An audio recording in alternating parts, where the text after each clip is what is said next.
ایک زمانے کی بات ہے۔ نیلگوں پہاڑوں، چمکتے دریاؤں اور خوشبودار باغات کے درمیان واقع ایک شاندار سلطنت میں ایک نوجوان شہزادہ رہتا تھا جس کا نام شہزادہ فہیم تھا۔ وہ نہایت خوبصورت، دلیر اور نرم دل تھا، مگر ایک بڑی کمی یہ تھی کہ وہ فیصلے دل سے تو کر لیتا تھا مگر عقل سے نہیں۔ اسی سلطنت کے ایک سادہ مگر سرسبز گاؤں میں ایک عقل مند لڑکی رہتی تھی جس کا نام زہرا تھا۔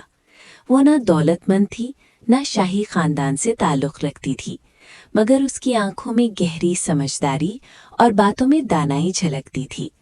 زہرا کو کتابوں، قدرت اور لوگوں کے تجربات سے سیکھنے کا شوق تھا۔ ایک دن شہزادہ فہیم شکار کے دوران جنگل میں راستہ بھٹک گیا اور ایک خطرناک دلدل میں پھنس گیا جہاں سے نکلنا ناممکن لگ رہا تھا۔ اسی وقت زہرا وہاں پہنچی اور اس نے اپنی عقل سے لکڑیوں اور بیلوں کا سہارا لے کر شہزادے کو بحفاظت باہر نکال لیا۔ شہزادہ اس کی ذہانت سے بے حد متاثر ہوا، مگر اپنی شاہی انا کے باعث اس نے صرف شکریہ ادا کیا اور محل واپس لوٹ آیا۔ دن گزرتے گئے مگر سلطنت میں مسائل بڑھنے لگے۔ کبھی فصلیں خراب ہو جاتی، کبھی ہمسایہ ریاستوں سے جھگڑے پیدا ہو جاتے۔ شہزادہ ہر مسئلے کا حل تلوار یا طاقت سے نکالنا چاہتا، مگر حالات مزید بگڑتے گئے۔ ایک دن بادشاہ شدید بیمار ہو گیا اور سلطنت کی ذمہ داری شہزادہ فہیم پر آ پڑی۔ دربار میں وزیروں نے مشکل سوالات رکھے مگر شہزادہ الجھ گیا۔ اسی لمحے کسی نے زہرا کا نام لیا اور اسے دربار میں بلایا گیا۔ زہرا نے نہایت سادگی مگر پختہ عقل سے مسائل کا حل پیش کیا۔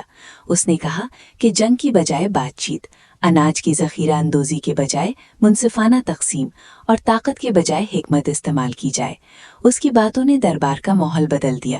شہزادہ فہیم کو پہلی بار احساس ہوا کہ اصل طاقت عقل میں ہوتی ہے۔ اس نے زہرا کو اپنا مشیر بنا لیا۔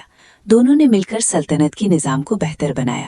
کسان خوشحال ہو گئے، تجارت بڑھی اور دشمن ریاستیں دوست بن گئی، مگر کچھ حاسد درباری زہرا سے جلنے لگے اور اس پر سازش کا الزام لگا دیا۔